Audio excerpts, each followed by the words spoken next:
Hey everyone, it's Shauna and I hope you're all doing well. Today I'm going to show you how I overwinter seeds using the milk jug method. Essentially, winter sowing, it's a way of mimicking nature. So for seeds that need a period of cold temperatures, also known as a cold stratification to break dormancy and germinate, it's giving seeds a protective environment outdoors during the cold months and allowing them to experience the natural stratification and those temperature fluctuations that they're going to need to germinate. And the best part is stronger, healthier seedlings that are already hardened off and ready for your garden beds. And to get started, if you'd like to try this method, just choose some varieties of plants or vegetables that you'd be interested in growing, and then just do a quick internet search and see if those seeds can be winter sown. Or if you already have some seeds at home that you want to try using this method, then just look on the back of the packet and it'll tell you if it requires a cold stratification. I just want to show you a few supplies that you're going to need to get started. Some kind of plastic container to mix your potting soil in, potting soil of your choice, some kind of water source on hand to pre-moisten the soil, so a hose if you're doing it outside, or you can use a watering can inside, something to scoop the soil into your jugs if you don't want to use your hands, so a scooper, or you can use like a 1 gallon pot from the garden center if you have an empty one on hand, your milk jugs, something to cut the milk jugs open with, so a box cutter, a knife, etc., plant tags, a permanent marker, your seedlings, duct tape, a mister or a spray bottle that'll spray the seedlings lightly. And lastly, this one is optional, but if you have some on hand or you want to get some, you can use vermiculite to cover your seedlings instead of using potting soil. It is supposed to help retain moisture and keep the seeds from damping off. All right, so what I'm doing here is I'm just moistening the soil. You want to moisten it, mix it up good. You want to be able to form a ball in your hand with it where it stays together, but if you squeeze it, water won't come out. You want to make sure the soil isn't too wet so your seeds don't dampen off. All right, next you want to create holes in the bottom of the milk jug for drainage. I usually cut about 4. All right, next, right below the handle of the milk jug, you want to cut all the way around the milk jug, just leaving a little bit on the end to create a hinge where you can open and shut the milk jug. All right, now here I'm writing what seeds I'm going to be sowing in these milk jugs on the plant tag. That will go inside the milk jug. At the end, when we close the milk jug up with the duct tape, we will write on the container what is in that container. But also, they say that like after the rain and snow, it sometimes gets washed off and then you don't know what's in there. So it's good to have a plant tag on the inside as well.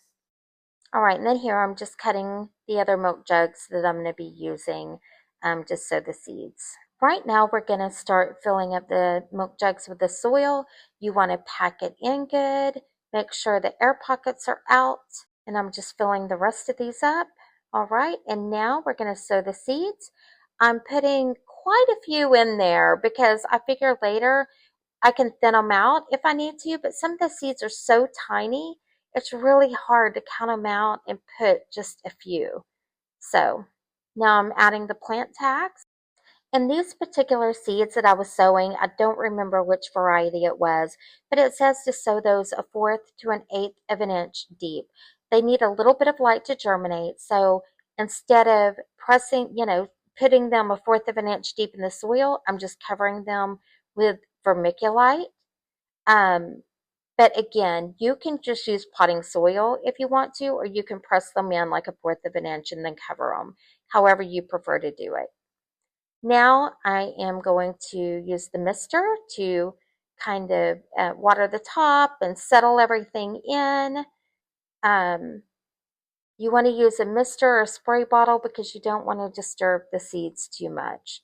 Just kind of water them lightly. The soil is already pre-moistened, but just water them lightly just to settle it all in.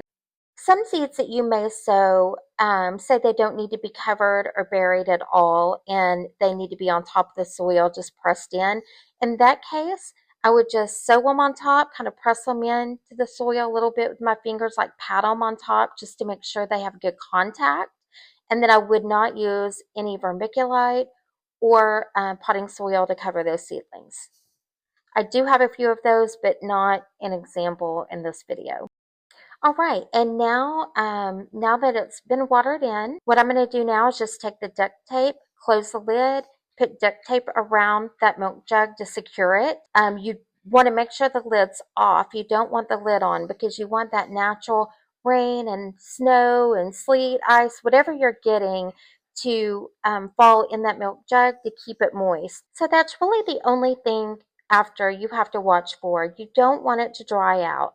So if you haven't had any rain or snow or sleet in a week, I would just check it, make sure it doesn't look like it's drying out and there's still moisture in that milk jug.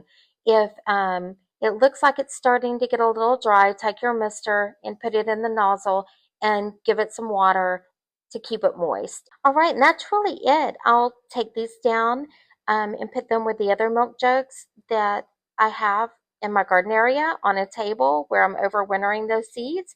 I've probably done about 2 dozen so far, so I've got about 24 milk jugs, and I'll provide a complete list in the description below. I also did a video where I showed all of the seeds that I was going to germinate using this overwintering method, so I'll link that video as well. Alright, so I hope this video inspires you to give this method a try. I can't wait to show you the results when it's time to plant this spring. We're just 2 months away, so stay tuned to see how they turned out. And until the next one, thanks everyone and take care.